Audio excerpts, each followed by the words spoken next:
Hey, you guys, I am so excited to introduce you to Callie. Callie Russell, some of you may know her from Alone. She was on season 7, um, and she got second, and she was a super badass and has all these really awesome survival skills. But I can tell you, as her friend, and have known her for years before Alone and everything else, what made Callie so special on Alone in terms of her it's really easy to see it fast how kind, thoughtful, positive, looking for the silver lining. Um, she's just, you didn't get to see her interact with a lot of people in that format, but she did recollect multiple times about her family and what she loved about her sister and, the whole Cajun Sparkle thing and all that stuff. And that part that made her so lovable on that show is what makes her so lovable in life. She just has this really amazing gift of seeing the positive, being grateful, being kind, being thoughtful. She's incredibly hardworking. She's just a super pleasure to be around. And I'm excited to have her on because we have this really cool, fun backstory with PackGoats and with doing hunting camps together and all of that was just a super pleasure. And so, Callie, I'm so glad you're here today. I'm so excited to spend some time catching up because we just don't get the time to catch up anymore. You're all famous and shit now. Now I can't talk to you all the time. And you're not my camp cook anymore and shit like that. I know, I miss it. Well, thanks, Mark. That was a really Uh-huh. kind intro. And yeah, I miss being camp cook. I felt like camp mom, I liked that. Totally. Well, and the Wrangler, right? It was just Yeah. for people who don't know that the whole pack goat piece. I mean, most of my following is associated either around hunting, backpacking, but the cornerstone is goat packing and goats in general, just people who own goats. And um, um, for people who know goats, they get it, is that you need somebody in camp if you're going to be doing what we did at the scale we did, to help with the goats. I mean, they've got labor to them as well to make sure, especially my herd. My herd right now, dynamically, you almost have to get them to go eat. They want to hang around camp and they need to take care of their nutritional needs. I don't always want to hunt with 8 packers along with me because they're loud. And so to have somebody kind of making backcountry elk hunting easier, that's staying back at camp and making sure food's ready. And, when I'm guiding hunts like that, I am dusk till freaking dawn, plus physically going after it. And there's no time for a nap if I don't have some help. And so, and your experience with goats was so critical in that. And, you're the one that, your goats are where I started. And so for people who don't know that backstory, I mean, your first, my first recollection of you was through Canon. Canon speaking, Callie and Canon were a couple. They had spent 5 years on public land. Is that correct? Yeah, yeah, about that. Yeah, living Well, living with our goats. Yeah. right, Quite right. the Yeah. adventure. I bet. I bet. Yeah, I'm sure you guys got. I mean, we'll go into the cougar attacks and all that fun stuff, and the amazing things you guys experienced. But what happened is eventually, as a couple, you guys had chosen different paths, and Cannon had basically just gotten to the point where the goats were overwhelming, and he was going to sell some of his goats. And I ran across that, and that's where I got Chester, Dewey, and Raven and Chester, who I just literally buried like 4 months ago, was just a super high quality, super special entity. I mean, I would literally call him like a sentient being. He was so Yeah. special as an animal. He had goat magic, but he had extra goat magic. He was just a super cool goat. He did, all of our goats, we had nicknames for him, and we always called him Buddha Buddy because he just had this. Yeah. Yeah, because Why he did just you call him Buddha Buddy? yeah, we called him Buddha Buddy because he just had this sense. It was like he was this, you always say anointed beings, but he Mm. really was. It was like he was this enlightened goat, and we would joke that he was our therapist too. We're like, oh, we need our therapist, and we'd just be sitting by the fire, and he'd come over and just, just set his head down and let us, scratch his chin. And he was such a special goat. He had a really, yeah, really unique and special personality. But yeah, so when our lives crossed paths was when, after Cannon and I had been together for many years, we've grown this pack goat herd. We'd been living out in the wilderness, living on public land, and just living off of the goats for many years. And it was awesome and really intense too, because we didn't have a base camp. We didn't have a home base to just go and land somewhere in the winter time. So all year round, we were always out. And in the winter, it was, challenging to find places, because a lot of public land, the places that are designated for public land are usually very high elevation places. Anything that's low elevation, people are living there, or it's farmland. And so even when we'd head down into Arizona and Utah for the winter, we were still in the mountains. And Right. it's challenging. It's cold. And for kidding season, we were out there too. So finding a good place that the goats could have their kids. And so just year after year of that was incredible. It was just an adventure that I would, definitely do over again, or I wouldn't take it back. I just loved that life and the adventures that we had. I mean, our year was just jam packed. You could write, it's like almost every month, so many things would happen. We could have a novel about it. It was just full on. Right. And after a few years, though, there was a little bit of burnout, but mostly Cannon and I, it was just time for us to go our own ways. And so we had to disband the goat herd, which was really heartbreaking, but it was just too much for one person to handle. And so we found you, and you you came and took some of the goats and gave them good homes. And we had been, at that point, we had already been, we had a much bigger herd, and we were sort of trying to find homes. And some of the goats that we chose to eat them, and just trying to downsize and then get the herd down to maybe where one person could take care of them. And it was just still too much to be on the road all the time. So then yeah, that's where, and then and I love the goats so much, I still wanted to be in, I didn't want the goats to just not be in my life anymore. And so that's when, you and I really became friends. Is, at first it just started, I was like, well, I want to be in touch with Mark, because I want to be able to still hang out with Chester, Dewey, and Raven, which we call them Jester, Faceplant, and Raven. Right. Right. I know. Faceplant. Yeah. Yeah. Yeah. But Right. yeah.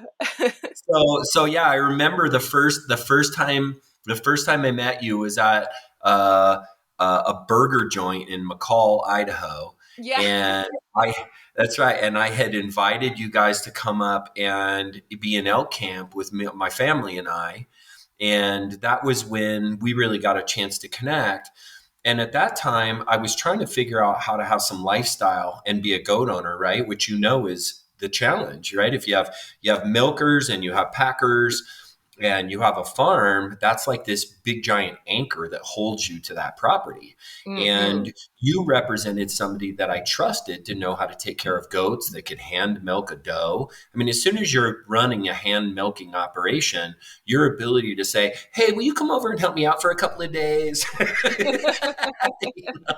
It becomes pretty complicated, right? So let me show you. You squeeze the top and then you accordion down. I mean, the how do you milk a goat by hand instruction, which you and I both know takes 2 or 3 days really to kind of figure out and to do well. And when you covet the milk like we do, when they're not milking a goat out all the way and they're not good at it, it like has long-term consequences. So you at that time represented for me, I know I represented for you a connection to these goats you loved, and you represented to me at that time somebody I could trust to be with them. And Hmm. so I kind of thought the farm sitting, and then we started getting into, and then I think our first real extended backcountry experience was in Elkville It with was, you yeah. Yeah, Elkville. and Yeah. yeah, and Ivan. And that was such an amazing experience to have you in there. And the food was so good, and that camp is so special. And, we struggled on elk hunting that year, but that was super fun. And then, it just kind of rolled forward from there.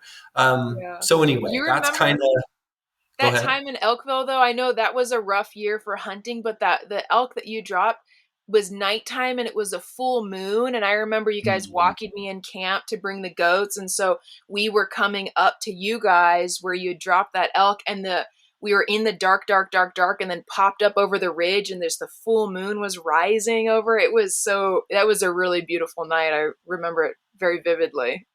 No, super cool. Yeah, I Yeah. remember that. That's where that year we had shot two cows.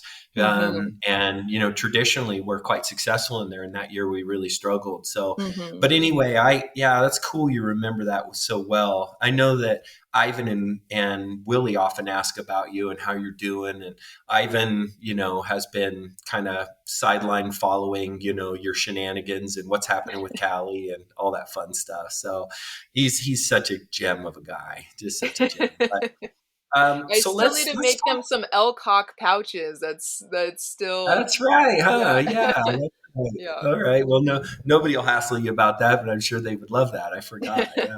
Yeah. So currently, tell us kind of where you are, what you're doing. I need to know just as much as the listening audience because we just don't get the opportunity to catch up as much as we used to. So tell me what's happening in your life. What's going on? Yeah. Well, you do know this that I got back. Well, let's see. I guess where to start. I don't know.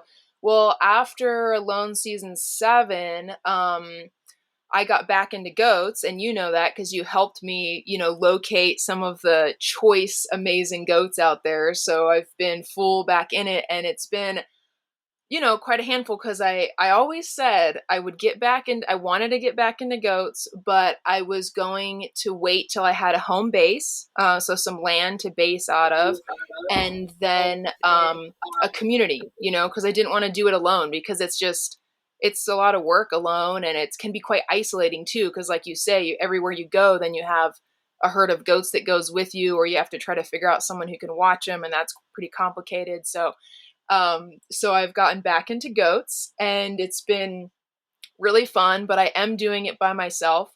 I do have some land that I can base off of, so that's been really fun, and being able to just really start to build a little bit of a home base and set up some setup. It's all off grid, so in the wintertime it's a little tricky in the wintertime. Water is tricky and everything's tricky because we don't there's just a little bit of solar power, and but anyway, so I've been really working to get this spot set up as a good base, a base for wilderness adventures, or a place to be at between long-term wilderness adventures and teaching classes and that kind of stuff, and have this space set up for classes too. So just building it was just raw forest land off grid, and so been working and building a goat area and a little garden area, and built a little like a little tiny house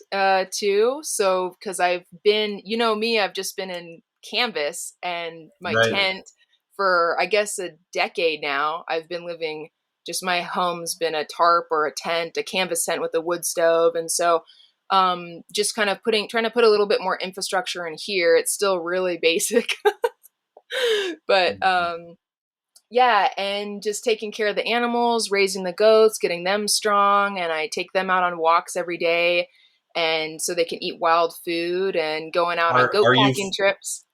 are you able to forage them full time? Are you having to buy any supplemental feed, or are they just foraging?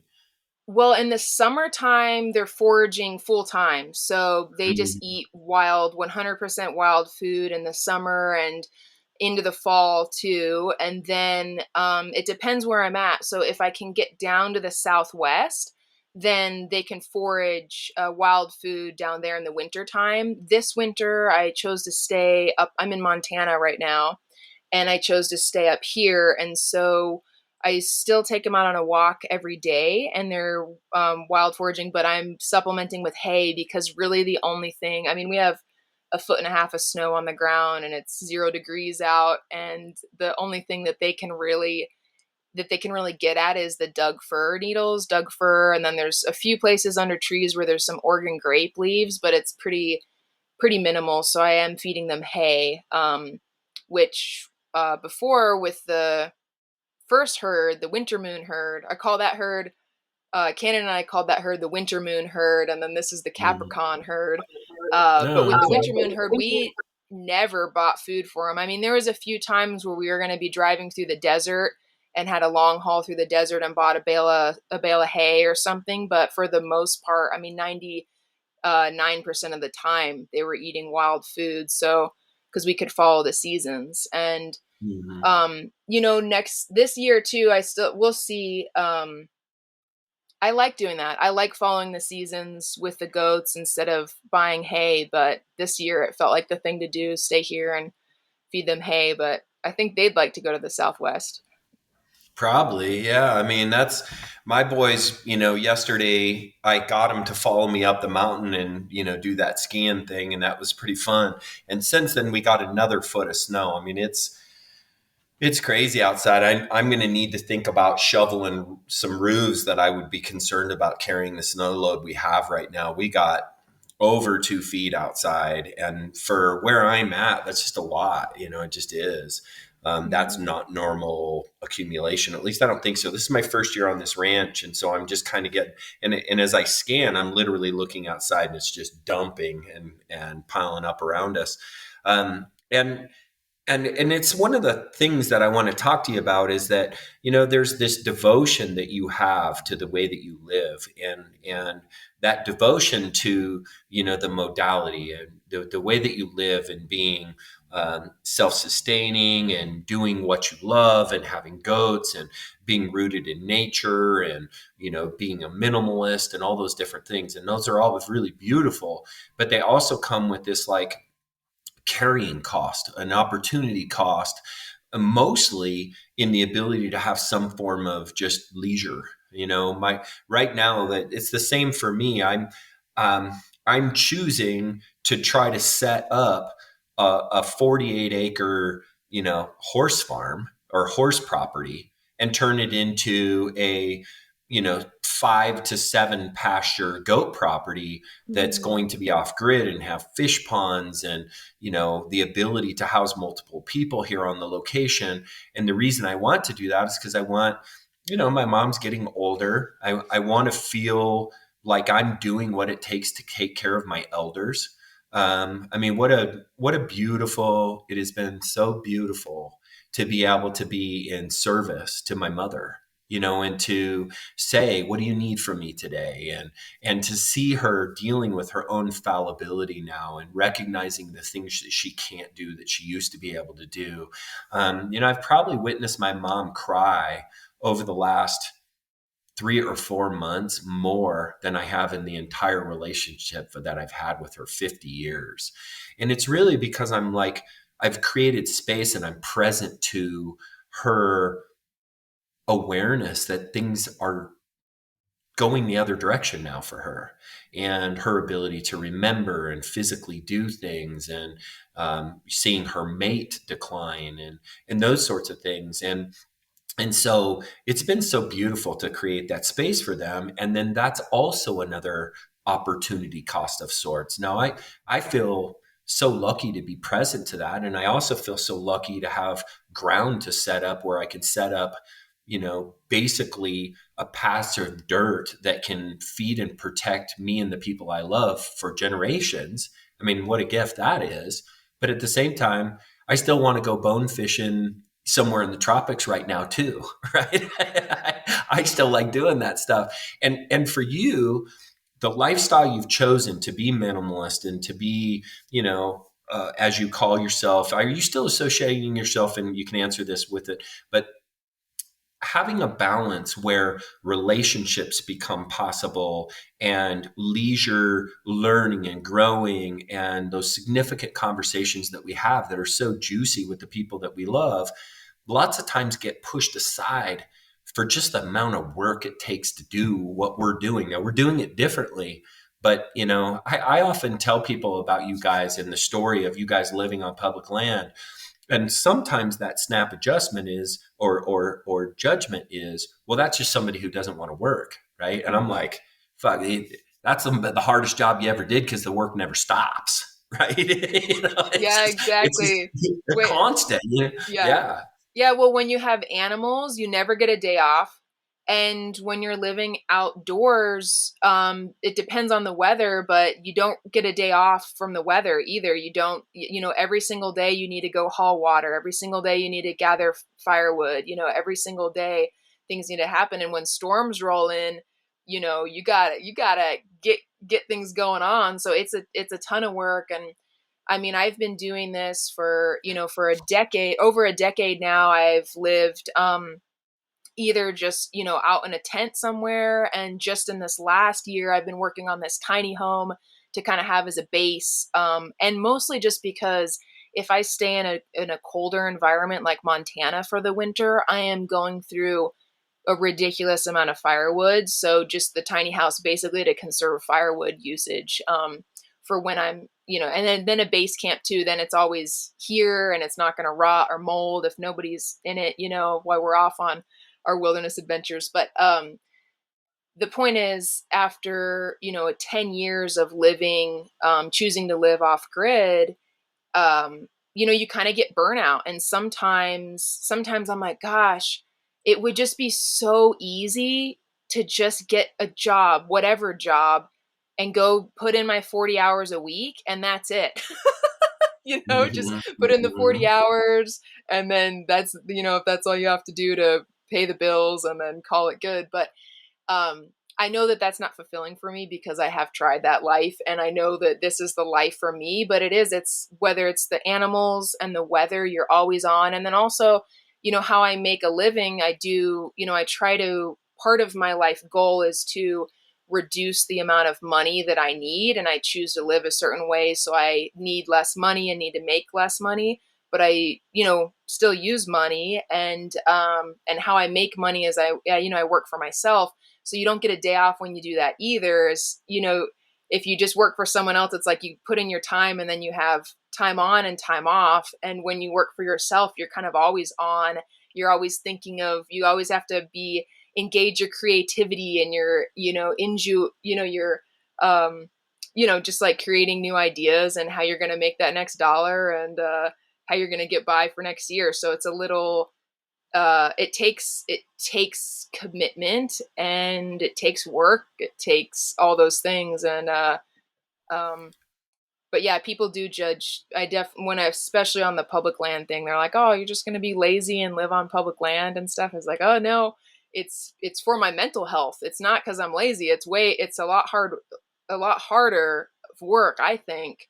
It'd be more comfortable and easy just to have a 40-hour a week job and be able to flip on lights and flip on the heater and have a cozy warm bed and a Well, washer that's dryer, you know? oh yeah, well that's the part of it. I mean, the part that people don't get about being long term in the backcountry and doing long trips. You're dirty, you're uncomfortable, you're eating subpar food, you're using tons of energy. Lots of times sleep becomes difficult because you're vigilant at night. There's so many different parts of it that are just uncomfortable. They're not as comfortable as a bed in a home and I don't have to do so much work. I mean, just yeah, as I mean, just the process of keeping a campfire running when it's like in October versus January when it's cold. I mean, it is a ton of work on every level between water, food, shelter, and warmth. I mean, those four things are 70% of the day. Hmm. It's a funny thing. So I just, yeah, there's so few people that have, I think there's people that understand the skills of what you have, but there's so few people in the world today that have actually lived in the way that you're living, at least in America. I think there are other parts of the world that's a daily, that's a daily life thing. But yeah, I think the assumptions about what that feels like and what it is like. I mean, I've said it before. I mean, I literally have been in the backcountry before, exhausted, malnourished, underslept. Um, and I'm laying there after like, my third week. And I remember looking at a plane, and I looked at the plane with envy going, man, that guy's got a soda sitting on his little tray in front of him, and he's warm and he's going to sleep in a bed tonight. And I looked at envy with somebody on an airplane because it's just hard. I'm pretty tough and I got lots of will.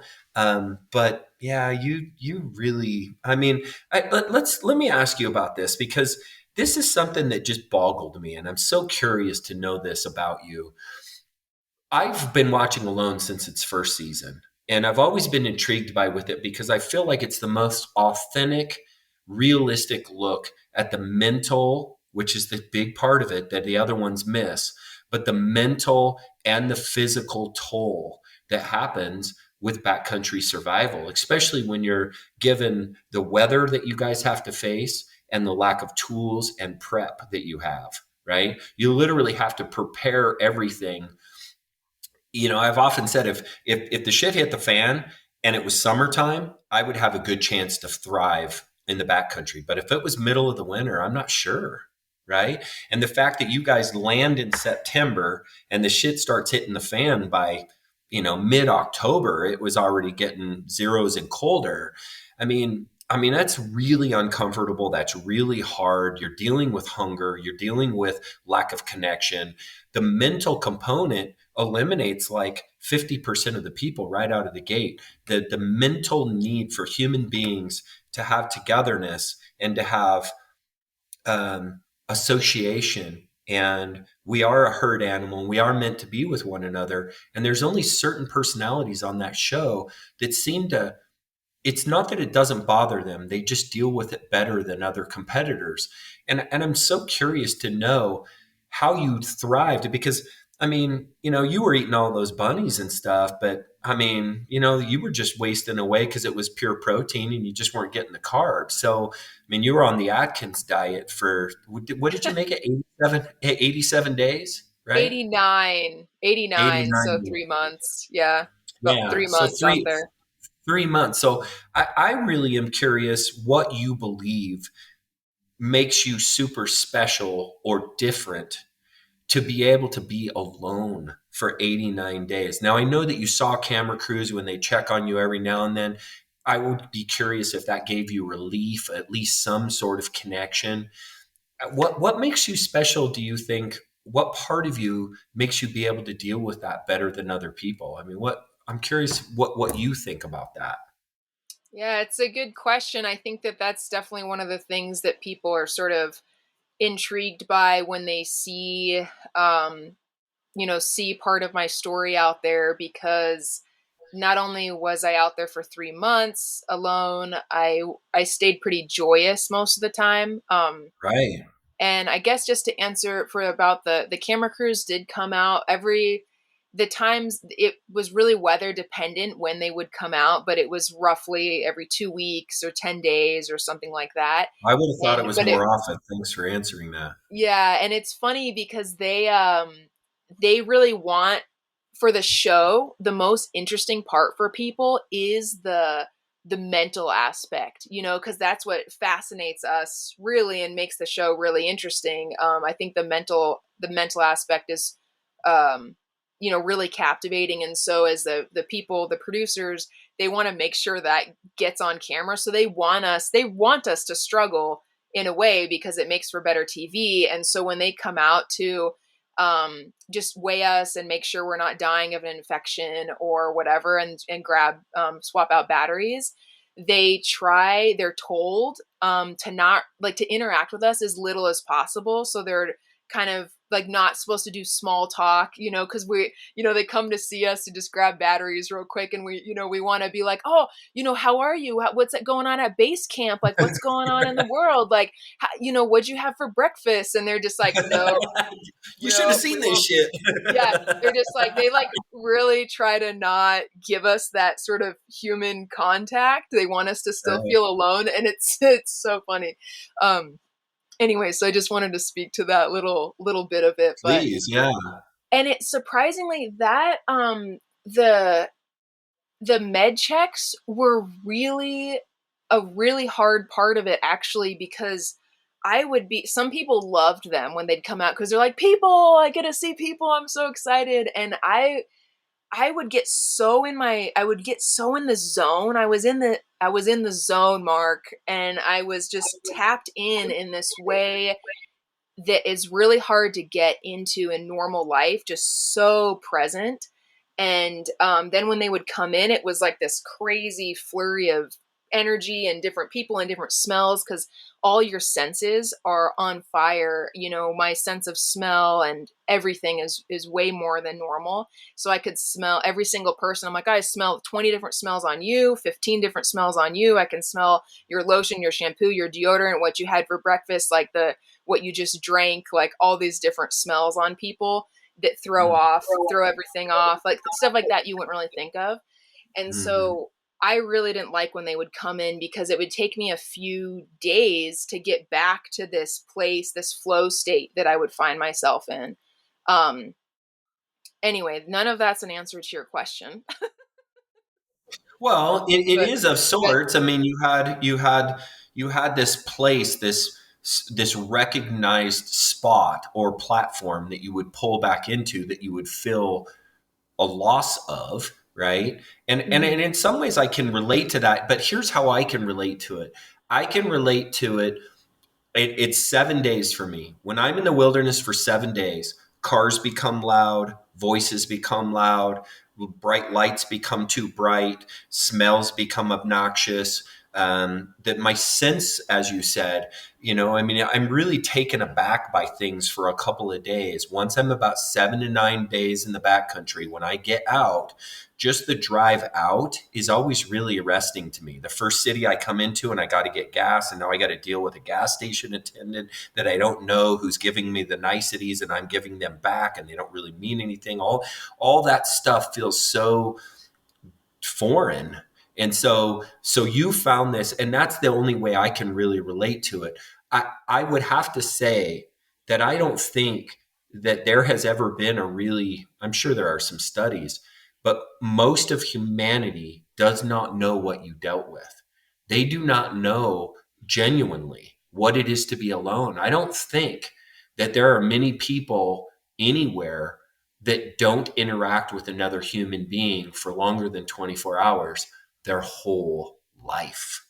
So Mhm. for you to do it for 89 days and to find a sweet spot of serenity within that, being a herd-based, entity, I just find it fucking so curious, because I am such a willful guy. I'm not scared of shit. I will It's do true. you know and I will do anything because I can use my courage button so well and just lean in. But I've been asked to, I've entertained being on alone as well, and I just know I feel so scared to be alone for that time. I am such a people person.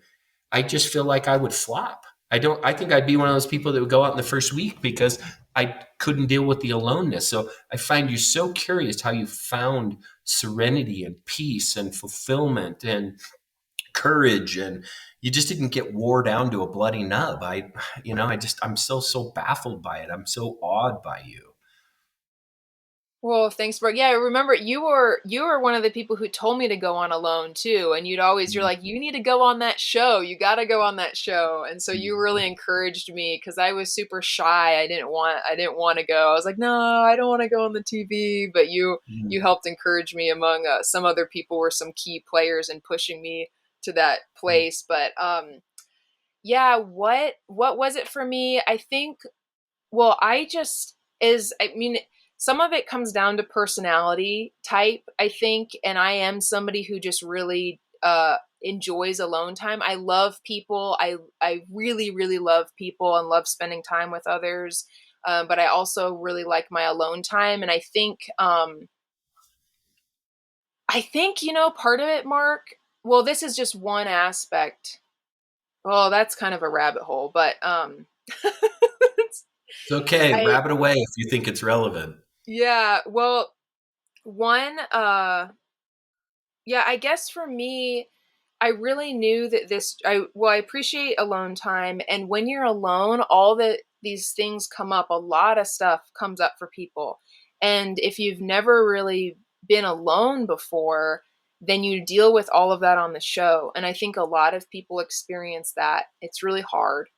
And for me, I had spent significant time alone before, and so I've kind of gone through some of the things you kind of have to push through that discomfort where you're like, oh no, I'm alone. It's not. I've like you start to feel like, oh, I have to call. I've got to call my loved ones. I need to make sure they're okay. How do I know they're okay? All this kind of things that come Mhm. up when you're really out there and alone in that way. And I had spent that time, and just spent a lot of alone wilderness time. So I think that helped me out. And I think the intentions around it too, because everybody has different intentions. And for me, I really was viewing this as this sort of rites of passage.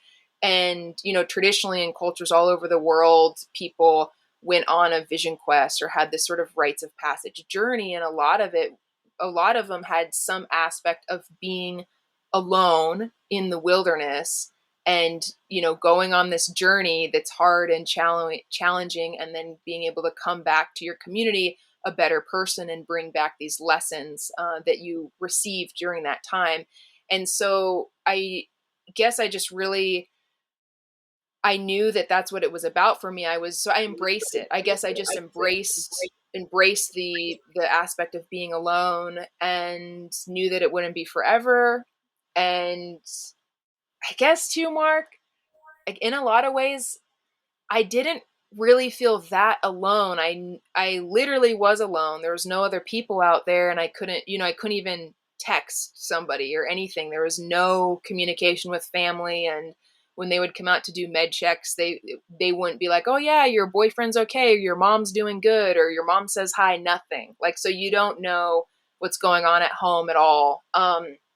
So in that way I was alone, but I didn't feel it because one, I knew I just have a great family and friends and, a part at that time, my partner, and like just really felt all this support from them. So even though I was far away, I just knew that all these amazing people were kind of like sending me that love and support. And then also just nature, I feel really connected to nature. And so I, you know, I feel really connected to the rocks and the trees and the animals and the birds. And so instead of feeling lonely, I found friendship. Like the Gray Jays, they were always in camp and they would follow me around and wait for me to kill something, because then they knew if I got some food, they would get some food too. They'd get some intestines or something delicious. And so I had these Gray Jays following me around and had these friends. And I had a short-tailed weasel that lived in my shelter with me. He moved in, same reason, because there was like little, guts and little bits of stuff that he could eat. And so I had these little animal friends, and just seeing a raven fly overhead, just in this, like the right moment, right at sunset, a raven would fly over, or just, seeing the birch trees and just the way that the plants and the animals really felt like friends to me and relatives in a way. So, and I knew that without them, I wouldn't be able to be there. So I really felt supported by the land and connected to the land. And I got to see these wolves really up close, and I'd hear them howling at night, and I didn't feel fear from them. I felt like they were like my brothers and sisters coming to kind of give me the nod, like welcome to the neighborhood sort of feeling. I just really felt I didn't feel other. And I think that that's like some of our loneliness as a culture comes from being so focused on the individual and seeing everything else as this sort of like us and them, and then we get these sort of like species loneliness. And Mm. out there, I I know it's very weird, but I didn't really struggle with loneliness at all. um, because I felt like I was connected to the plants and the animals and the rocks and the wind, and I don't know, I was just, and the fire too. The fire was a really close friend, and I know it So let sounds me like a ask. bunch of hippie shit, but but I mean it does. It sounds like some crazy hippie shit, but like for me it just really, I just didn't feel alone. I felt connected to that Yeah. land in this really deep way. Well, So, you helped me make sense of it, right? I mean, I asked you that question genuinely because I couldn't make sense of it. I couldn't find a place that could understand, and now I do, because because of the work that I've been doing, the last couple of years with plant medicine and understanding how energy flow among all living things is present for those who can pay attention. I believe in some ways we've had those sensories to that chiseled away. I mean, we have these like really beautiful capabilities as human beings to be plugged in, but it's almost like we've sanded off all those antennas with this unintentional living. When I say unintentional living, I just don't think we were intended to be in cities. I don't think we were intended to walk on concrete. I don't think we were intended to sit in front of a computer. I mean, our bodies can't even function properly because we sit so much as a society. I mean, and on and on and on of this environment that we've stacked around ourselves all under the guise of comfort. But what it's mhm. done is it's displaced that natural connection to natural things. And I think you have a unique piece to you that's everyday business. And so because that everyday business, you have that connection. So now I understand better. I'm grateful that you explained that in the way that you did because um, yeah, it's really interesting. I've wondered if I would be that guy on that show. My ego is so invested in being able to do what somebody else can do, right? People have always seen me be. They've called me like competitive, right? Like, Mm. man, you're so competitive. It's not really that. The energy that would other people would deem in me as competitive is that I measure what's possible by paying attention to what other humans can do. And I say, well, there's no reason then I shouldn't be able to. So it's not that I want to beat people. It's that if somebody else can do it, then I should be able to either through will or determination, or, if I can't rest on my talent, then hard work or whatever it takes, right? I've always kind of, in some areas of my life, I've been able to do a lot of things really easily. In some others, it's been painfully, arduously walking with concrete shoe, to do some parts of life for me. And I lean into that stuff. It really makes me curious, now that you've explained that, to know if my connectedness, because it's more than it used to be, would be able to find that space. I'm really genuinely, I literally in this conversation went from thinking there is no way I would ever set myself up to fail in the way that I think I would in alone. And now I feel intrigued to see if I could find that place, because it is a place, and the connection is the land and the energetic flow. And did you find yourself talking to yourself? I'm curious. I would envision me talking to me or other things, because that's how I process feelings and emotions and energy. That's my process. And then the other way I do is through work, like Yeah. projects, chores. When I'm out here on the farm, I'm talking to myself and I'm doing work. And people probably think I'm fucking crazy, but did you find yourself talking to yourself, or like those long winter nights where it was dark and it was only light for 6 or 7 hours in the day, right? That is Yeah. a freaking time sitting there around the campfire. I mean, were number one, did you struggle with boredom? And number two, did you talk to yourself much? I'm curious. Right. Well, I was never bored, ever bored. I felt there was always more to do. There was traps to be made, nets to be woven, animal or rabbits to skin. There was always stuff to do. never ever was bored. Every night I had a kind of a to-do list for that evening around the fire, and then the next day there's always stuff to do. And and then did I talk to myself? Not really, but you have to remember the camera sort of becomes your friend too, in a way.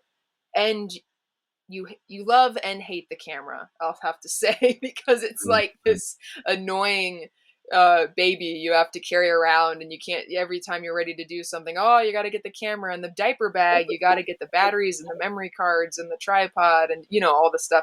So but the camera sort of serves as that. I think if I wonder, usually when I'm in the wilderness without a camera, I don't talk to myself much. I'm pretty just quiet and I listen a lot, but I do sing. I'll sing sometimes, and I think that that's nice.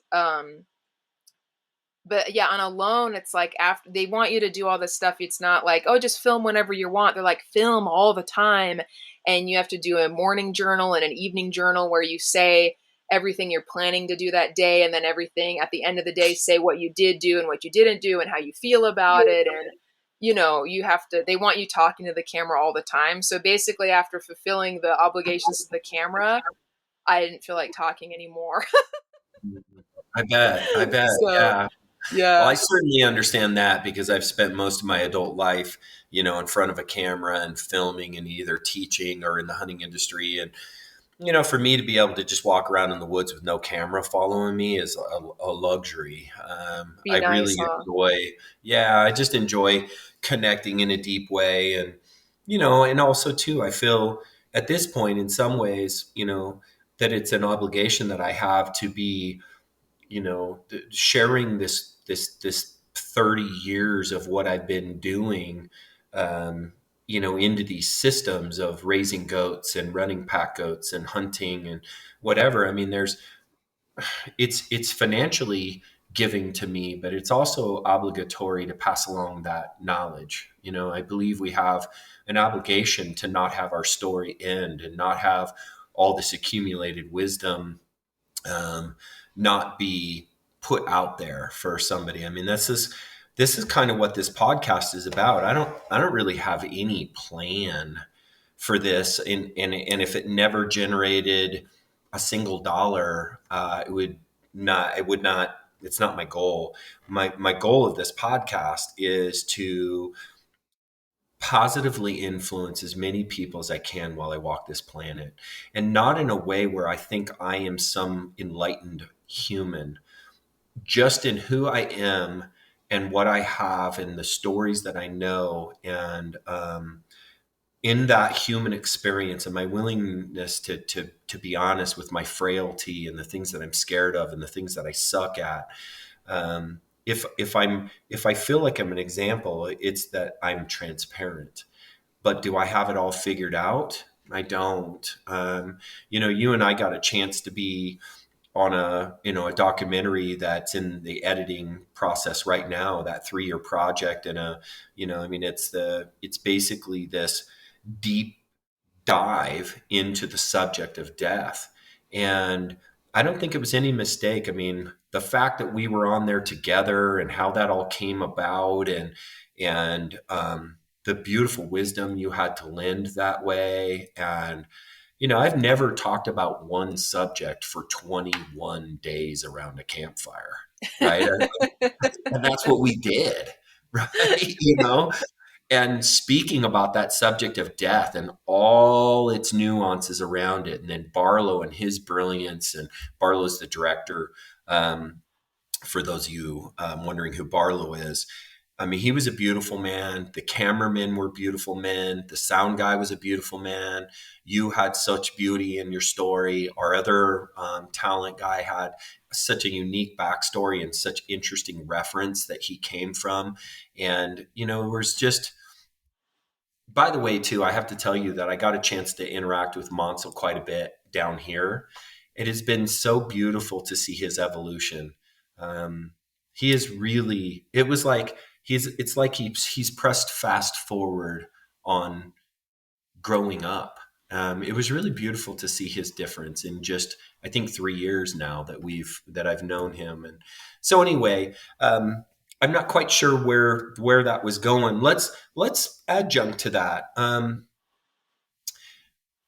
Tell me kind of philosophically what you believe the greater mission that you have here is, because I know you're somebody who feels dutiful to humanity and has identified what you believe your role is supposed to be here at this very moment. And I know what it used to be, and I'm sure it's probably still related to that, but because of Alone and your bandwidth and how many people would listen when you speak now, I'm sure the gravity of those messages have increased, because they go to thousands of people. What do you kind of see as your mission now? I mean, what are you trying to do beyond camp and live with goats and make a few bucks here and there? What's your greater good?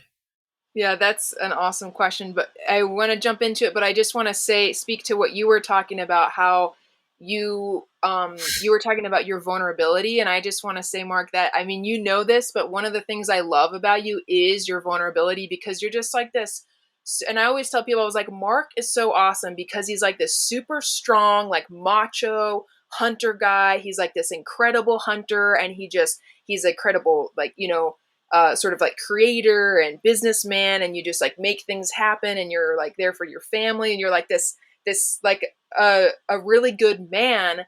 But you really show your vulnerability, and you really speak to like, yeah, this is what I'm good at, this is what I struggle at, and you're just really transparent and authentic in that way. And I just love your authenticity, and that's just something that is I really love about you, Mark, and just is such a good example of like a very strong masculine man that you can that's what makes a good strong masculine man, I think, is someone who's as strong as you and as talented as you, but still able to just be really authentic and talk about emotions and talk about struggles and stuff. I just really love that about you, so I just Mhm. wanted to say I'll, that before I'll, we. I'll, I'll rub that in. Thank you. Yeah, pat it in. I, Yeah, I've I, had to get better at trying to pat stuff in, especially with this all the attention from Alone, because I'm like, oh no, like don't it's all good, like don't you don't gotta say anything nice about me. And so I've Mhm. been trying to shift that a little bit, instead of being so deflective, be like, okay, like what does it feel like to actually receive that, instead of be so quick to deflect. That's something I'm trying to work on, and the Alone attention's definitely making me work on that. So Well, let me but let me speak to that just really quick before we go yeah, on to the question. So, yeah. number one, I'm deeply grateful for your acknowledgement, and I accept. And I have worked so fucking hard to get to that place. I didn't always have that, and unfortunately, because so much of my life was fraught with, if you really knew me, you wouldn't love me, and all the little kid ways that I stacked around me, this shell that you might receive or love, because if you really saw what was inside, you wouldn't. And all the, you know, the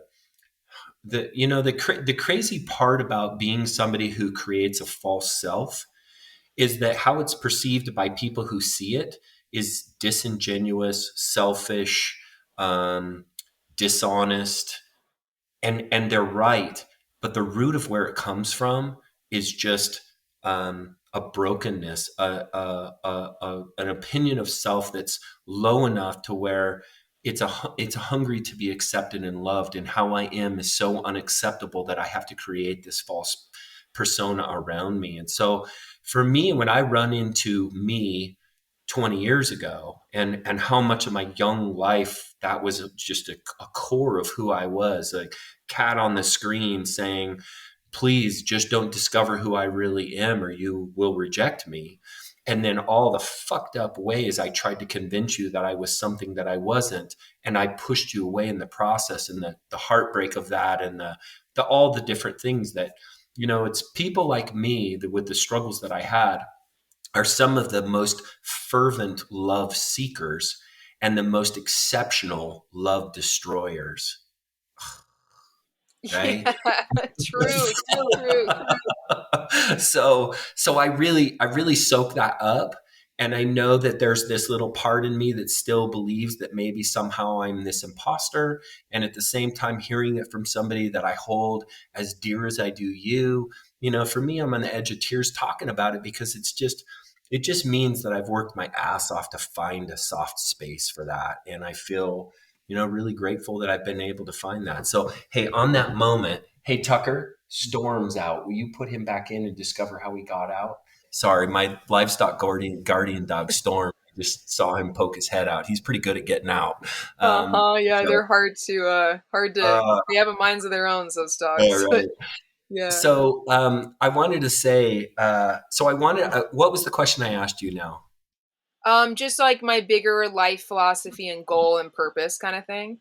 Yeah. But What do you but see that? before, I almost Okay, have to go ahead. respond to what you said though, but because really, Mark, I think that that's just so natural for us to have that like imposter syndrome thing to come up. Be like, oh, do I really deserve like love? Do I really deserve recognition? Like, am I really as talented as people think I am? That stuff. And it comes up, now for me being all of a sudden like from living this like super, my life was really in the shadows because especially I was living in a gray area of legality as far as where land and stuff I was living on and everything.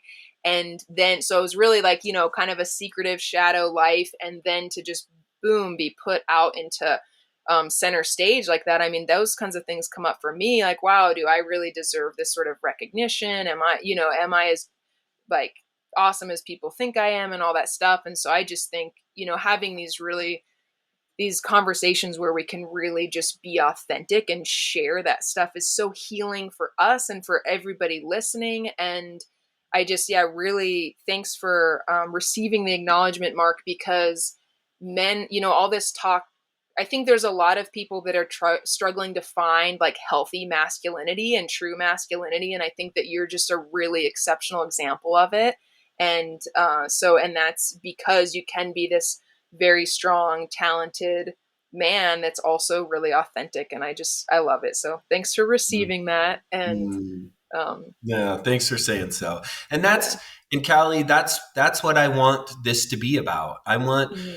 Let's talk about goats, but let's also talk about the struggle, right? I mean, I had a gathering here at the house, of people that I have this community that we've built around this ranch of people through very intentional living community that are getting together in a ceremonial setting to sit down and say, we collectively are supporting one another in the evolutionary process of being better humans.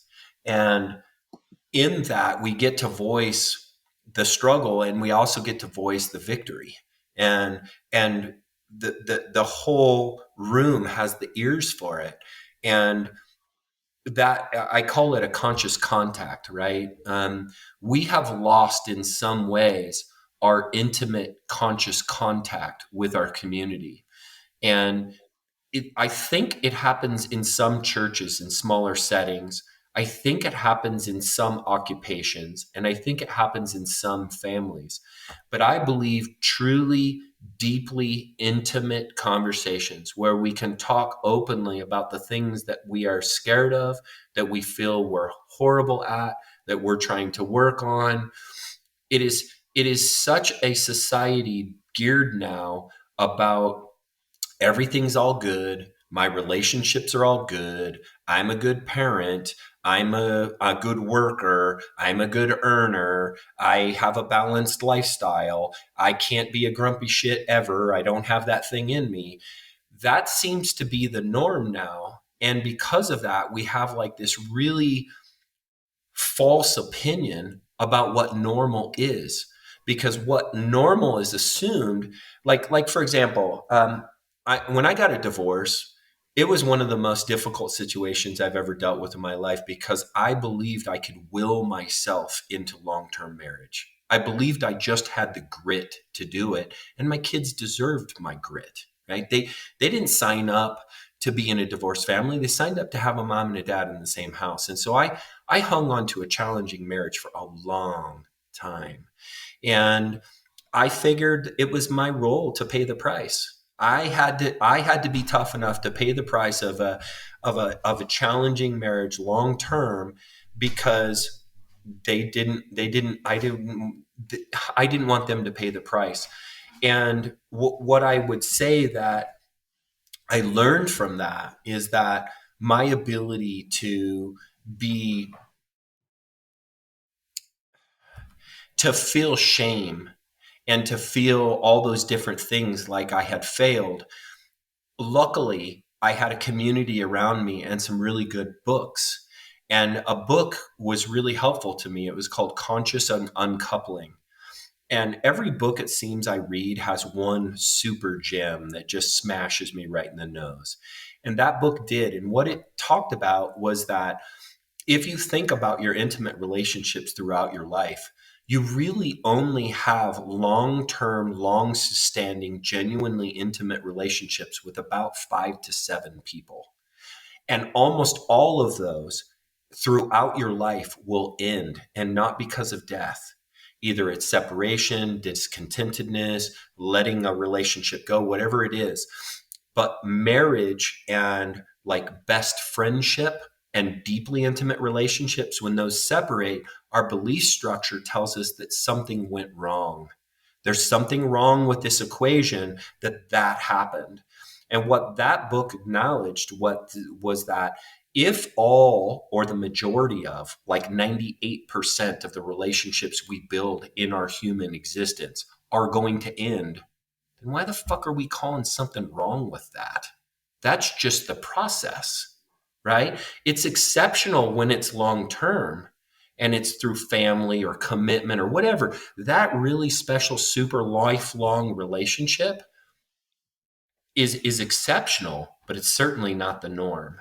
And what's crazy is society deems this separation as abnormal, as or something's wrong. And that ends up being the self-reflection. And so when somebody gave me the permission to say, oh yeah, a lot of relationships just end, and that doesn't have to be bad or mean that something was wrong. It just is. And so it's stuff like that I think is so profound. And this conscious contact with these groups, and sitting down and talking with you about it, I could be having this conversation with you and be so fulfilled because of the transparency and what I learned from you and how you reflect back the thoughts. And this is what it's supposed to be. Not Totally. niceties, not, hey, So that's where campfires become so valuable, right? Yep. Exactly. Exactly. Yeah. Mhm. Yeah, exactly. And I think I mean, kind of ties into your original question about, what's my bigger like life philosophy, goal, purpose, mission in life. And it ties into everything you're talking about right now and what we were talking about earlier with loneliness. And I think it's really interesting because when I was living in the wilderness on the Alone show for 3 months, literally never felt lonely. I know it's weird, but I didn't. I've been in the wilderness before and definitely have experienced loneliness in the wilderness, but in that time I did not. And but where I felt most lonely in life is living in the city. It was when I can pinpoint some really specific times in my teenage years and in my college aged years where I was living amongst, lots of people, going to school, going to work, but I felt so lonely. And it's, I think, because of that lack of connectedness and the lack of really deep connected relationships, like we're talking about, that are so nourishing for us as these, sort of communal herd pack animals, And for me, my big, all I'm trying to do, I'm just trying to figure it out too, but I'm trying to figure out how to live a fulfilling life. And when I was sort of living the life that was just handed to me, like, okay, like, go to school, go to work, buy the house, do what we're supposed to do in our culture, and be a successful human.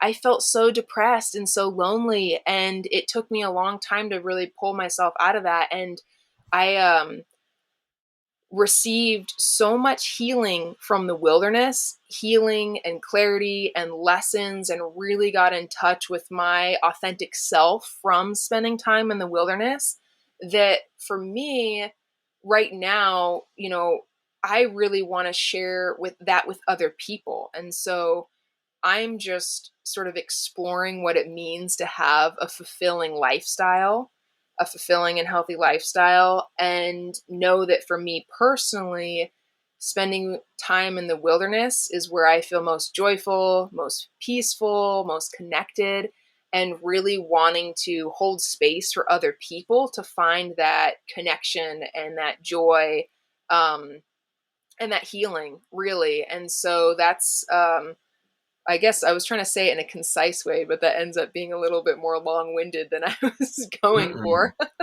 Mm-mm. But that's, basically it, is just really exploring a lifestyle that feels fulfilling to me, and holding space for other people to really dive into the connection that we have as humans, which I really think being close, at least for me, and I think for a lot of people, being a little bit closer to the land, having a connection with our food, having a connection with the land that we're living on, and being able to help build it too, because I think we also feel lonely and depressed and all these things, is because I know for me, when I learned what how we got to where we are right now, and what industrialized society and culture has done to our ecosystems and to many cultures, so many cultures of people, and the destruction that's happened, it was so depressing to me, and I felt so hopeless, like where do we go from here? And I felt myself really sort of drowning in that hopelessness and that depression and anxiety of having, feeling like there's just no hope, because as all because of all of the destruction that our lifestyle is causing, to the planet. And so I've really dove into, like, well, what can I do about it? What are the things that I can change in my lifestyle? Like, how can I create a lifestyle that actually feels healthy and feels good and feels connected? And so that's the journey that I've been on, and I've been on it. I still have a lot to learn, but enough to where I can, be teaching classes and offering experiences for people to really kind of dive into that themselves. And I've really noticed this really strong connection between our like personal growth and healing, and then our connection and growth and healing when it comes to the environment and the ecosystems too. And I think that they're really linked. And so focusing on both of those things together has been, part of what I'm up to, is trying to bridge those things and link those connections between when we really work on ourselves and start to try to heal our trauma and do what we can to be more whole individuals that are, capable of feeling like peace on a daily basis, um, and and being able to communicate clearly and be authentic and be able to share our real selves with other people, and not have to, wear a mask all the time, like you were speaking to. And when we really work on that stuff and really become our whole selves, then we are starting to work on our relationship with we start to heal our relationship with the environment and how we're treating the environment, and start to see these connections on how we can actually create a better lifestyle that's not only better for our mental health, but better for the land that we're living on too. Wow, super interesting. I think that I think that you know divine orchestration, um, God's hand in finding key humans at this moment in history, is using discomfort, with what is, and then a internal interest that seems to be sparked. We had it's 2 years ago now, where people learned that in a fairly minor situation that was dramatized by all the powers that be, because it helped them sell more shit or get more powerful. Um, then what happened was we were willing to bonk each over the head for something to wipe our ass with. And when you've put neighbor against neighbor, young person against old person, that believes that their need to have toilet paper is greater than the person that's standing next to them. And that was all that was just like this little minor, like really interesting example of what we're capable of when we're in a position of feeling like we don't have enough or the capability to survive or those sorts of things. And what ended up happening from that is I think that there was a large portion of humanity that was awakened to the fact that the things that are more natural are going to be more supportive. And so the exodus out of the cities, the entrance into small town America, the yearn to buy homesteads, the yearn to learn about prepping and all that different stuff, survival, hunting, all those Pack industries. goats. PackGoats, yeah, all those interesting right now, all those industries right now. I mean, like goats, for example. I don't know if you knew this, but goats are the fastest growing segment of agriculture right now in America. And I believe it's basically because it's one of the most doable stock animals for a novice city dweller moving to, chickens number one, goats number two. And, you have the capability to now protect yourself with food and sustenance and feel. I believe there's this collective energy where people want to feel like they're going to be okay. I mean, Hmm. in these unsure times and seeing this crazy inflation and this crazy legislation and all this different stuff that we're all experiencing. It's like, we blew the world up and made it super accessible, and now all of a sudden we're shrinking it again. And going into a store felt scary for a lot of people for like a half a year, not a week, not in a major catastrophe, but I even felt like skeptical of the next human standing next to me, whether they potentially presented me harm. Right. For the people who were truly scared of getting sick, which I got over like very quickly, but people that are still walking around seeing their fellow humans as a potential harm to them energetically, that's really that's a heavy energy to be wading amongst in these cities. And there's a lot of that. And so I think that the serenity of a farm, the serenity of your animals, the serenity of connecting to nature, this is your time. This is my time. We are the people who've been living this way for a really long time. You even more than I.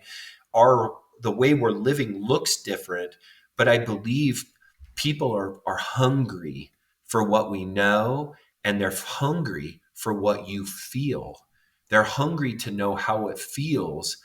It should feel natural to feel how you feel when you're sitting at a campfire. A lot of people don't even know what that feels like. I mean, Right. it's just, or to walk in the, like, I remember one time I was on a fishing boat in Alaska, and there was this really interesting guy. He was a Hispanic guy, and he was tatted just from head to toe, face tats, everything. Had I judged him by how he looked, I would have missed this gem.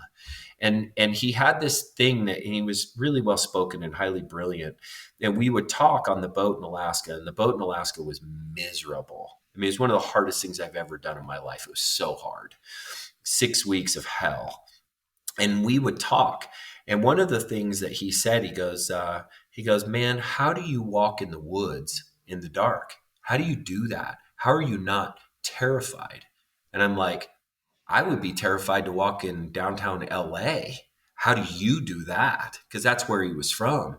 And the reality is, when I walk in the woods, the only reason I want to have a headlamp is so I don't trip and fall or bump into a stick. It's never because I feel scared. But that is not how most of humanity experiences the woods in the dark. They're literally scared because of the lack of familiarity. And I believe that's not natural. I believe that having a natural flow and a working relationship with the woods and with the land we're beginning to come back that way. And I think people like you are a beautiful example of what that can be. I mean, you know, I want to be like you. You got so much in your life. And Uh, well, and it's not that I want to be like you with living in a tent and living in a tiny home and doing that. It's I desire your level of peace.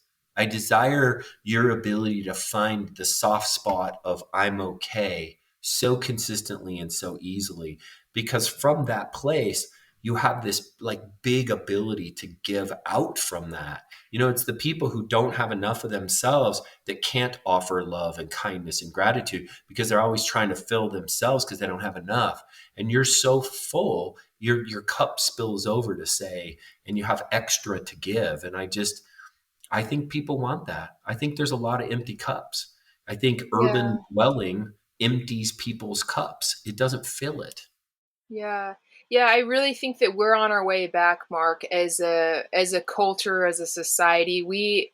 I think people are really starting to feel that, and we're on our way back home, We're on our way back home to figuring out a way that we can all live together in a way that feels right for us. It really speaks to our humanness too, because it's true, the environment, the lifestyles that we've created for ourselves, sure, they're convenient and they're comfortable, and it makes sense how we got to where we are because life, living out, how we all used to live just on the land in small groups of people, like no doubt that was hard. It was really hard.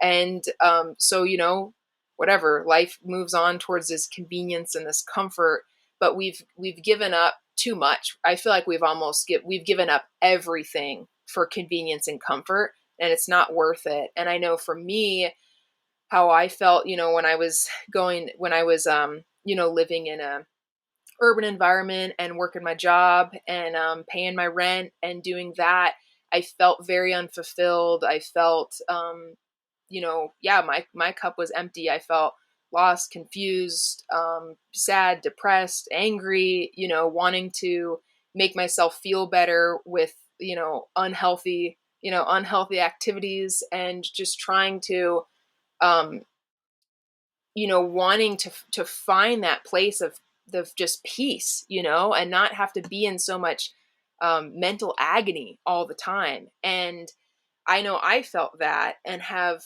found my way into a lifestyle that feels much better for me, mental health wise, but also I feel like I'm, doing something. It's just a small, it's just like a small piece of the puzzle, but trying to play a little bit of a role and helping other people find that way back home too. Because like you say, so many people I think are really awakening to the unsettledness, the unsettled feelings, the, being overwhelmed by fear, feeling that, really having this sort of scarcity mindset, and then there's not enough, like I'm not going to be okay, there's not enough, and really trying to shift that into this place that it's like, no, we're all going to be okay. Like there's enough for all of us. We just have to come back home, and for me, it's been a long process, and there's still more of a process. But I really started getting into the survival skills, the wilderness living skills, the ancestral skills, whatever you want to call them. I got into that skill set because I had this deep desire to. I wanted to be able to take care of myself, be able to be self sufficient, and I wanted to be able to live directly. I wanted to meet my needs directly from the land, and not be, meeting my needs through a way that was basically contributing to the destruction of cultures and people and ecosystems. I wanted to find a way that I could feed myself basically and clothe myself that wasn't so destructive to our world. And so I got into the skills because I was sort of seeking this freedom, like freedom from society, freedom from the culture that we've created, freedom from the rat race of trying to earn money. That's why I got into it, for the sense of freedom. And I found that in a lot of ways. But what's interesting is it's really led me to a place of mental freedom. And I think that's what this is all. You can, whatever way you get there, it doesn't matter if you get there the there's a million ways to get there, and you don't have to go live under a tree like I did. But it, like, all the lessons that I'm getting now when I go into the wilderness are these lessons that are helping me be more mentally free. Like, true freedom doesn't have to do with your physical skill set. True freedom is in your mind. It's with your mental skill set. And that comes with the kind of work that we're talking about, and like the work that you're doing with the people, the community that you're building on your land, or the land that you're taking care of. And yeah, for me, really, I really like want to help. If we work on ourselves as individuals and like work towards being able to have the capacity for mental freedom, then you're free. And obviously it's never perfect. Like, still, like, fear and scarcity and all that stuff still comes up, but it's a lot less frequent, And so I think that that's like some of the tools that you and I have like discovered in our different life paths, I think are really needed right now. And it is like the time to be sharing this stuff, in a greater and bigger way for other people, so we can all be in on it, Right. No, I understand. So let's switch gears a little bit. I want to kind of, head down the path of wilderness living, because I find in the pack goat community there's this assumption that goats are these fragile, need to be taken care of because they can't take care of themselves animals, and that sells them short. And I really want to speak to like your experience. I believe we need to be their stewards, but they're way tougher and smarter than we think they are. One of the most intuitive eaters, and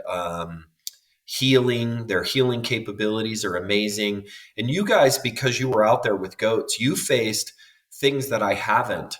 You had a cougar attack, and you had, goats killed by wolves, and you had, you were trying to basically doctor goats in the backcountry with ripped open, udders and all kinds of things. And I'm really trying to help, I believe, the pack goat community. Like, it's when you put yourself out there, as there's always somebody ready to tell you what a jackass you are, right? Just there's always somebody willing to do that. I mean, I just did a video. I mean, I've done every form of castration there is. So I've done Burdizo, I've done the little cattle banders, I've done early castration, I've done late castration. I've had a vet come out, slit open their ball sack, pull their balls out, cut them off. I've done it all, and California bander and all that stuff.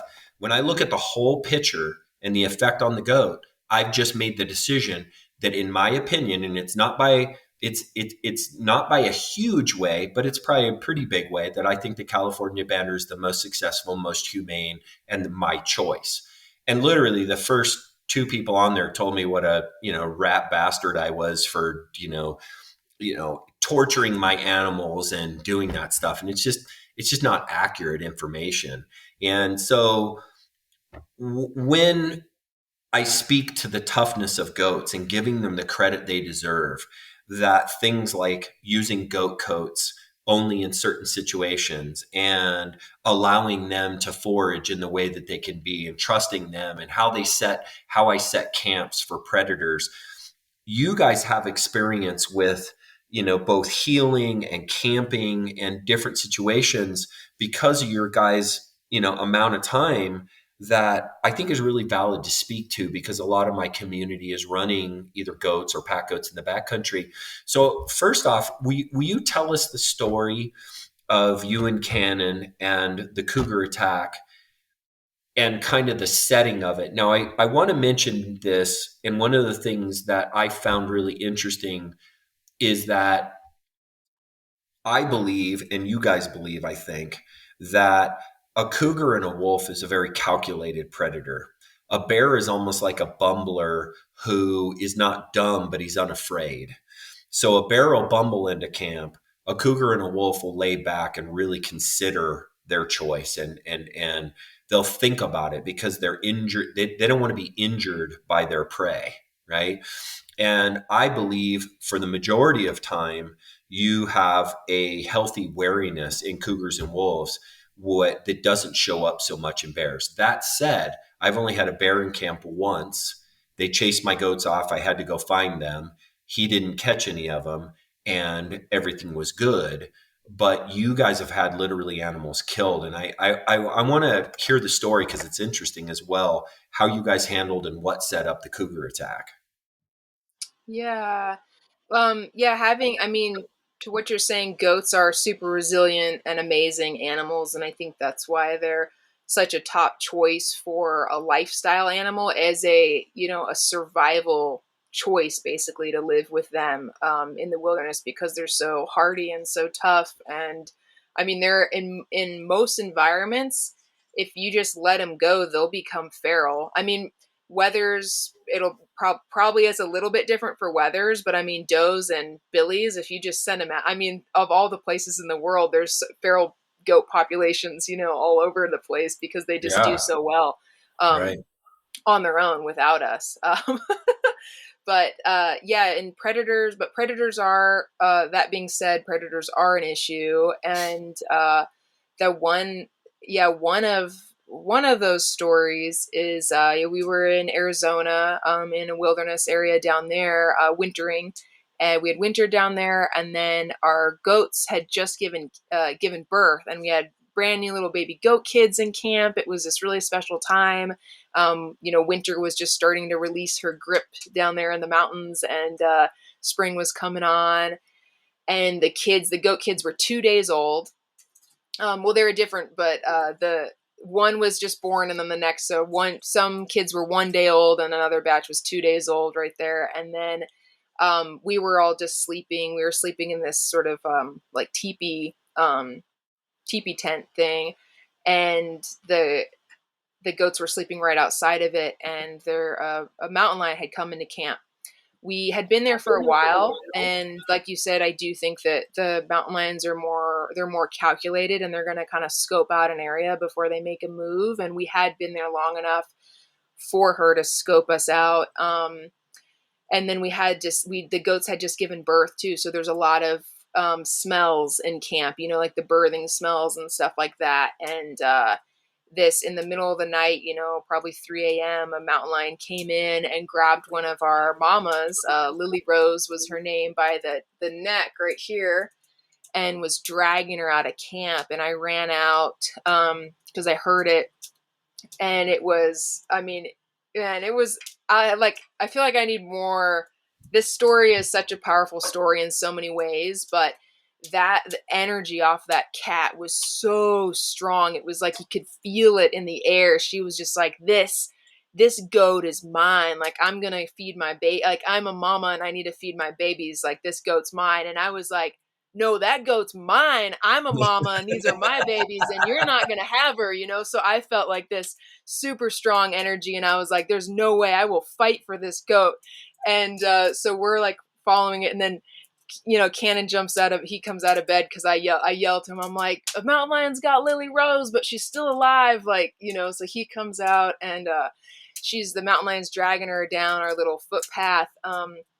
And we basically intimidate her enough for her, because we can't, we just intimidate her. I mean, we're staying, 8 feet away from her, just really close, and yelling, shining headlamps, that kind of thing. And the mountain lion gets backed up to this canyon wall where she has to start dragging up. The only place to go is up, and she doesn't really want to do that with these pesky humans following her. So she decides to, drop Lily Rose, and then she, has a look at us, and but we were, able to scare her off, basically. And she has so what happened is she dropped Lily Rose, and then she didn't just turn and run. She sized us up. She had this sort of look at us, and Cannon had a pistol, and so wasn't able to get a clear shot the whole time because Lily Rose was in front of the cat. And but then when she dropped her, he had a clear moment and took a shot but missed, and that scared her up the canyon wall. So she ran 30 yards up the canyon wall and was kind of looking down at us. And Lily Rose like flops over, swan necks over. There's just like blood all coming out of her neck. And I'm like, oh my gosh, Lily Rose is going to die right here, right now. And I start thinking about how we're going to feed her babies. And I had like a really weird thought, like, should I like milk her to get the last milk for the babies? Like, how are we going to feed the, like really, like I shouldn't have even thought that, but my mind went there because I was like, this goat's going to die. Her neck is shredded.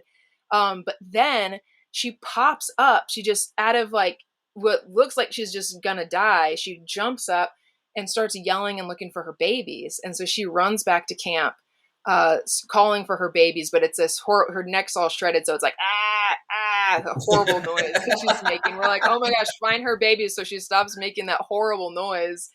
And we get her babies and then immediately start just like ripping up some t-shirts and stuff that we had to start to bandage her neck up. And we had some, plant medicines, and that we were, some like comfrey and chaparral and some really good like plant powders to stuff in her wounds. And so every time we found a hole and packed it with plant powder and wrapped it, we found another hole.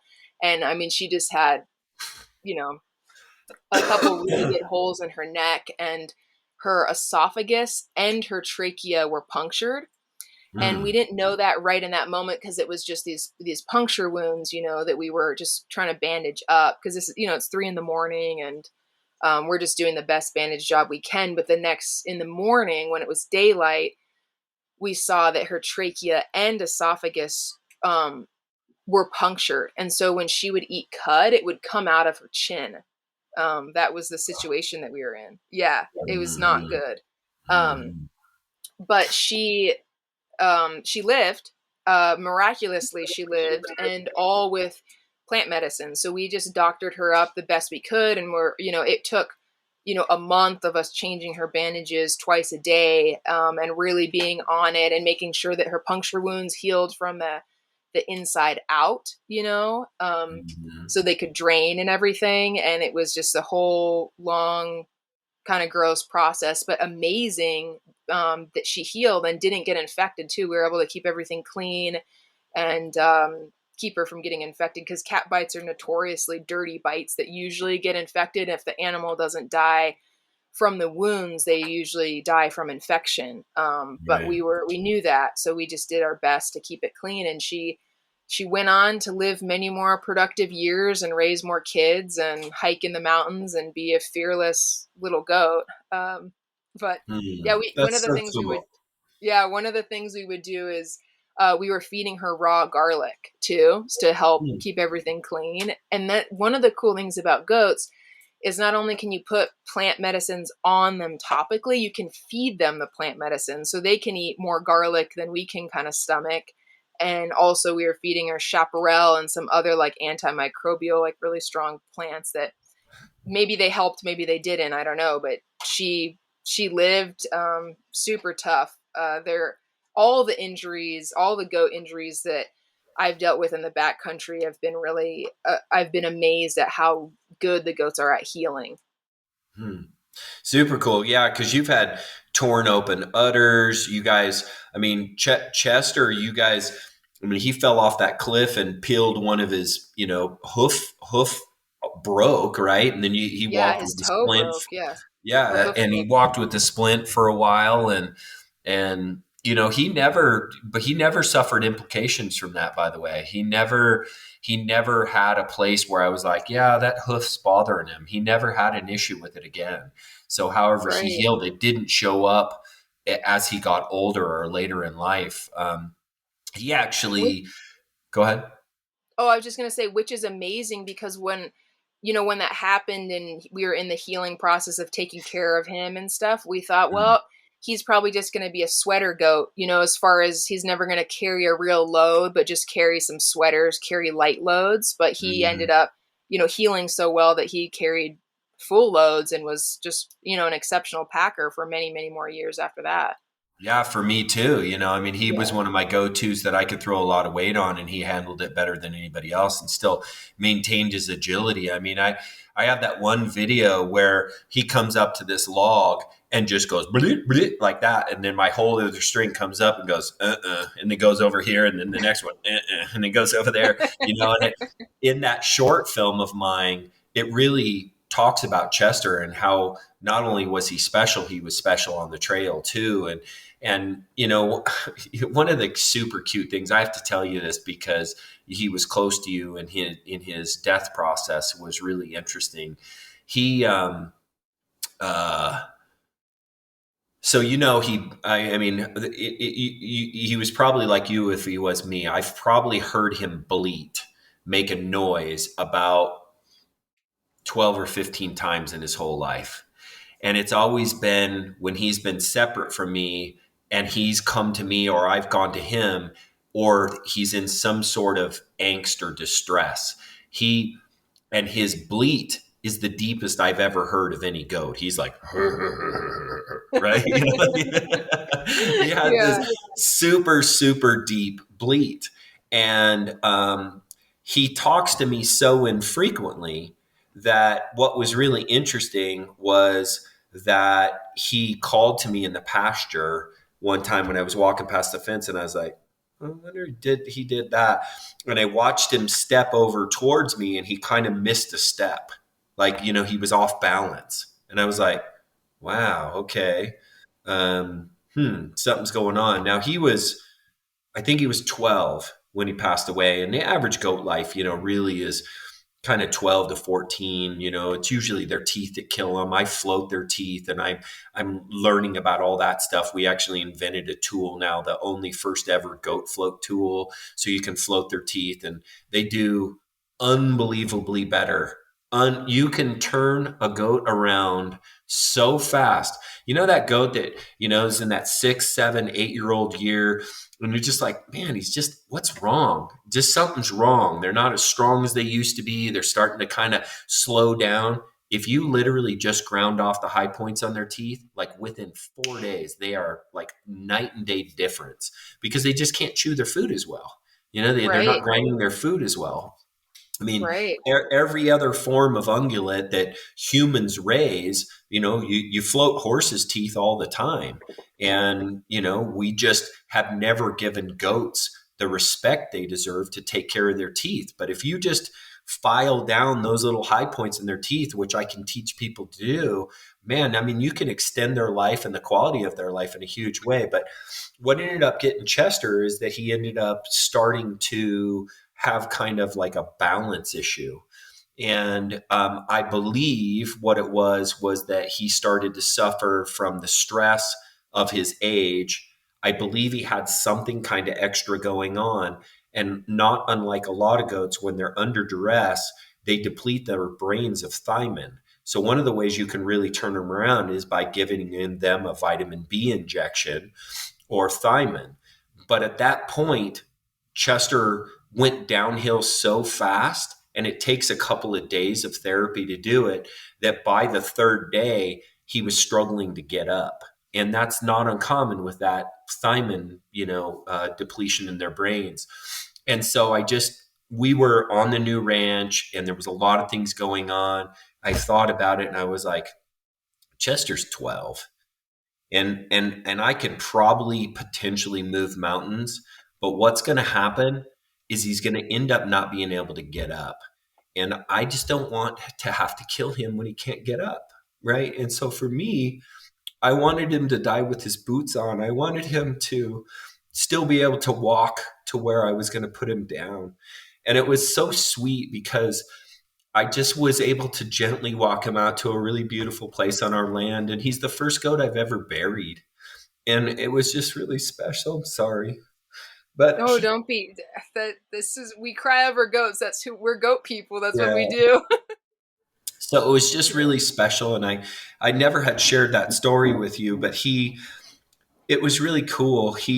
I could feel him energetically feeling appreciative of having the chance to walk to that place rather than being carried or carted, or which would have been in some ways a loss of like what made him so special. He was always so able. Yeah. So for me, it was just such a gift to give him, to put him down while he was still standing rather than, laying down or languishing or any of that kind of stuff. And I don't know. I just felt really blessed to be the person that buried him and put him down and did all that stuff. So anyway, I never had told you that story, and you know, he was such a special goat to you. I think that it was just super neat. So anyway, I just think that these relationships we have with these goats, and they're just absolute tough nature and their connection, it's so special, and I'm so grateful to have had a chance to interact with him. He was just such a special dude. Thanks for trusting me with him. He was just special. So anyway, let me move on. Yeah, thanks, Mark. He is Mm. such a special guy, and I've wanted, when I heard that it was his time, I've been wanting to chat with you, but we've both, I've been out of touch a little bit, but I'm glad to hear his how his death was. And I remember when you texted me, you're like, he got to die on his, with his boots on and on his own feet. And I think that's what else, that's the right way for him to go. So thanks, Mark, for doing that the right way, and also just giving him an awesome pack out life. He got to really go on a lot of adventures. He did. He did. He had an awesome life. Well, hey, Callie, I feel like we're at such a neat transition point to just say, and it's getting dark. I can see where you are. Yeah, I am like by candlelight, so it's It's okay. So I think I kind of want to close things up. I really want to give you the now. I want to let the audience know this is going to be the first episode. I've recorded a couple others, and everybody who is on my podcast is significant people that I really care about and that I have a relationship with, or um, is significant. But you were like this really uniform message to the things that represent me: wilderness, pack goats, hunting, survival, a look at society in a similar way. Not everybody I have on has like this uniformity energetically with me as much as you do. So I really wanted to choose to have you on as my first episode. And so I also want to just acknowledge that I don't have a name for it yet. I keep thinking about, the podcast of the, exploration of human excellence or something. I don't know what it is yet. I know something right will come. And if people that watch this have an idea of what that might be, make suggestions. I'm not going to be fast to try to name this thing. I would rather have it come to me and know that it's the right thing, because I don't know it yet. But share with us in the ways that people that are listening to this today can find you, help you, support you, learn more from you, can help you to figure out through your wisdom given to them, how they can then exchange that for a way for you to make a living. How can the people who are listening to this bless you while you're blessing them? Where can they find you? What are you doing? How can they help? Oh, thanks, Mark. Well, everyone can help just by finding what makes them joyful and doing that, spreading joy. That's what we need. Lots of spreading Right. joy around, and Right. kindness, as you know, and I'm sure that's what people are up to. And yeah, as far as like connecting with me specifically, I have a website that is called Capracon.com. Capra, like as in goat, CARAP or PA, Capra, and con, KHAN. And Mm. so that's like the place to find, any where I list like classes and experience, wilderness walks and all that kind of stuff. So that's like a good place to kind of start for connecting. And I have a place where people can sign up for email newsletter thing, and Mm. which I have not sent one single one out yet. But I'll get to it. It'll happen. And yeah, so that's a good place, Capricon.com. And And then just too, you have Instagram and that sort of thing as well, correct? yeah, that's true. Yeah, Instagram is also Capricorn. And oh, you know what's been really fun, Mark? Since Mm. the well, that's actually another there's have you there Oh, ever never since mind. what yeah, that's what I about never minded it. But then yeah, Right. is there's this since alone I'm on this thing called Cameo, which Mm-hmm. I didn't even know what it was, and I thought it was super weird at first.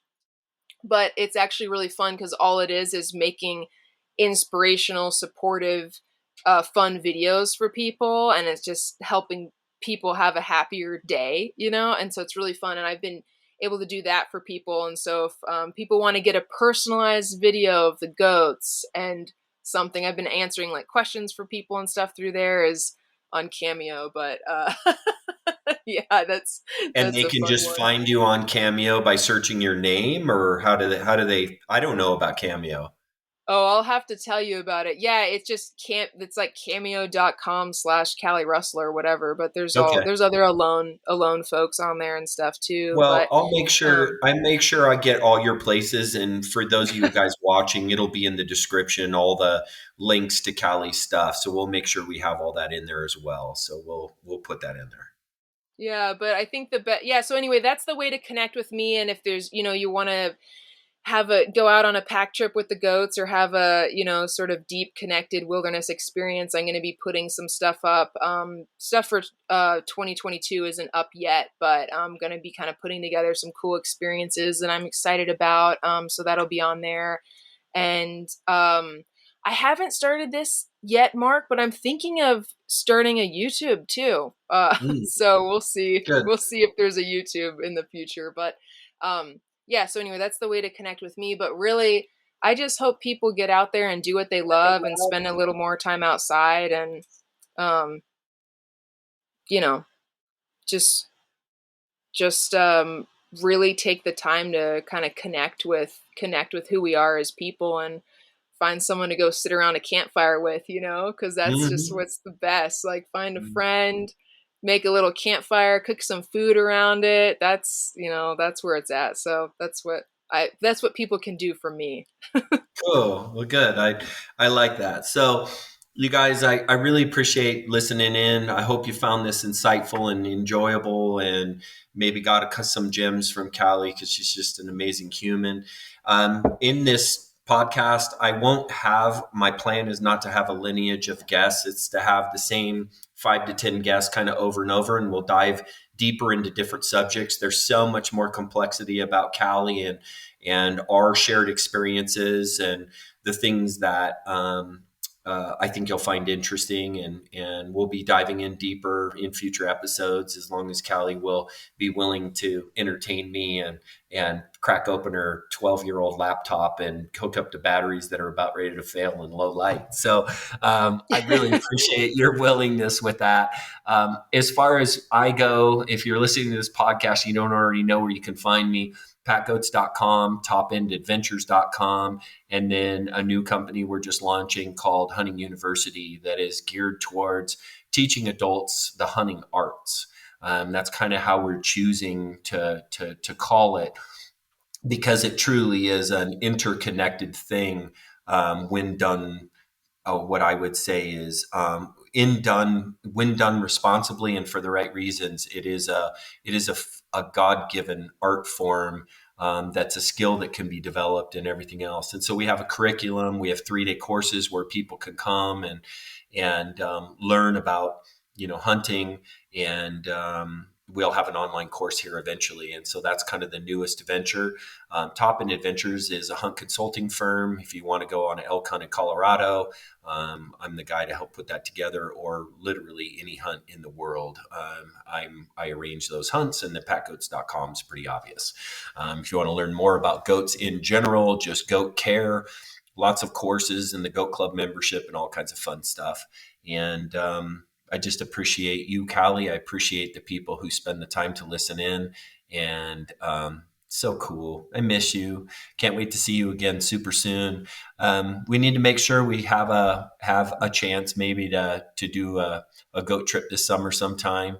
And I miss you. Thank you for Yeah, we coming need on. to I do really that. appreciate it.